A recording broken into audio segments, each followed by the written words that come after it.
वासुदेवाय।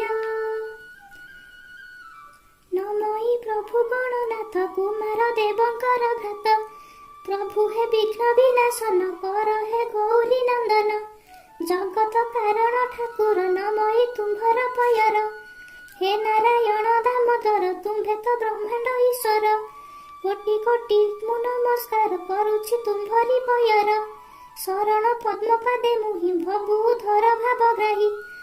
तो माया आकाश प्रकार घोड़ाई अछि तिनिपुर, तहिरे बड़ी सर्वନରେ भ्रमंती तो माया चक्ରରେ। बंधु बांधव पुत्र जाया घोटी अछई तुम्भ माया, अंध होइना भ्रमुଥାନ୍ତି संसार छाड़िना।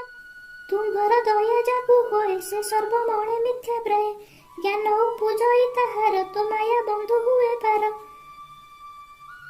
संसार भितरे मुथाई अज्ञाने भ्रमण करई, से प्रभु मते कर दया। हे प्रभु मते कर दया छड़ा एबे तुम्भ माया, विप्रकुल रे जन्म होई तुम्भ माया रे मु प्रमई। बारे को मते कर दया भबु धर चौबाह, तुम्भर पादे भक्ति दिए तो पद्म पादे मोर स्नेह। सजन जने शुण एबे विष्णु का चरित प्रस्तावे। मासक मध्य कार्तिक पवित्र अटई अधिक, कार्तिके व्रत जे करती अक्लेश विष्णु सौनक आदि ऋषि सर्वे सुत को पचारती भावे। सौनक उवाच कह पंडित सुत तुम्भे शुणिबु आंब ठारू आंबे। कार्तिक मासर विधान जहा कहिले भगवान, सत्यभामा जे तांक नारी कहिले ताहांकु विस्तारी। कार्तिके पंचक पड़ई विष्णु पंचक ताकु कही, किय बा विधान ताहार जहा कहिले गदाधर। से कथा कह आंभ आगे आंभ सन्देह जाऊ बेगे। सुत उवाच शुण सुमनि ऋषि गण, कहिबा जे पद्म पुराण। पूर्व खंडरे जहा भणी शुण कहिबी परिमाणी।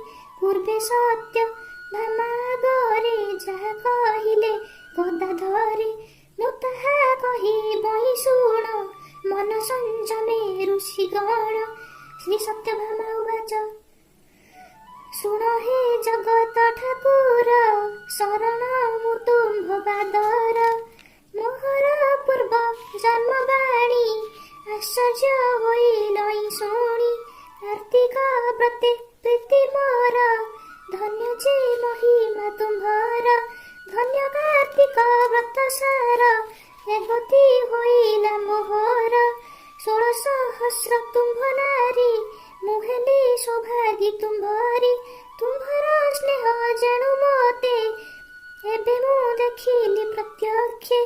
तेणु मु पचारई हरि, कहिब से व्रत विस्तारी। अक्लेशी तुम्भ थान पाई, से कथा कह भावग्राही। से विष्णु पंचक विधान, कह शुणिबाकु मो मन। क्यों प्रकारे व्रत हुए, कहिब तहिर निर्णय। केहबा पूर्वे करिथिला, भीष्म पंचक नाम हेला।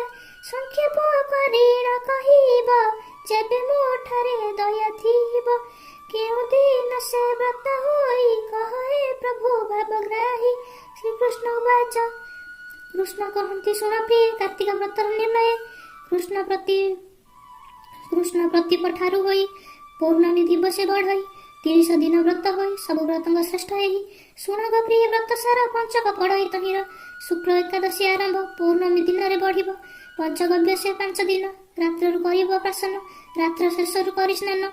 उपवास करिब गुण, उपवास समर्थ हेब फलमूल किछि भुंजिब। तीर्थ करिब व्रत जाई, नित्य चिंतिब भावग्राही। गणेश सूर्य शंभु हरि, नित्य पूजिब एही चारि। विष्णु प्रतिमा लिंग शिव अथवा बालंका पूजिब। अर्घ्य जे देव 5 दिन, सुगंध कुसुमे पूजन। अखंड प्रदीप जालिब, नाना द्रव्य नैवेद्य देव। रात्रे उजागर हेब, विष्णु को स्मरण करिब। कीर्तन गीत वाद्य करी, ए रूपे व्रत दिन 4। आबर पौर्णमी दिन करिब व्रत उद्यापन, जे रूपे व्रतर विधान। फल जे हुए संपूर्ण, प्रति बरस कार्तिक तहिरे करिब पंचक। व्रत केबे ही न छाड़िब, शरीर प्राण जेबे थिब। 5 दिन 5 कथा शुणिब मते करि चिंता।